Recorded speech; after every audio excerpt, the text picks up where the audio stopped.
Pasca ditemukan kasus baru polio di Kabupaten Pidi, Kementerian Kesehatan bersama Dinas Kesehatan Provinsi dan Kabupaten Pidi langsung melakukan vaksinasi massal polio untuk anak usia 0 hingga 12 tahun.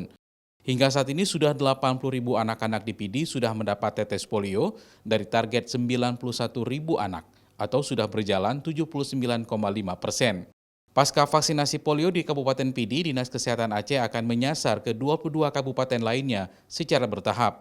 Minggu ini, vaksinasi polio akan difokuskan di 6 kabupaten kota, yaitu Banda Aceh, Sabang, Aceh Besar, Pidi Jaya, Biren, dan Aceh Utara. Sementara target seluruh anak yang divaksin polio berjumlah 1,2 juta jiwa. Untuk mencapai target itu, Dinas Kesehatan Aceh bekerja sama dengan Dinas Pendidikan dan Kementerian Agama akan menyasar sekolah-sekolah untuk mempercepat cakupan vaksinasi polio. Kita kerjasama terus karena terutama adalah di sekolah-sekolah.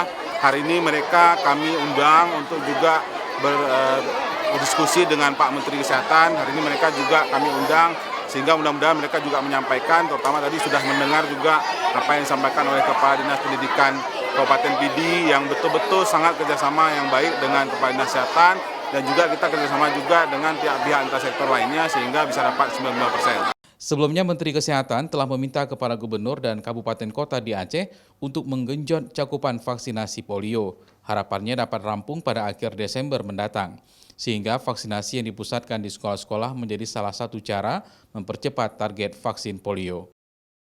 Mustajab, Kompas TV, Banda Aceh.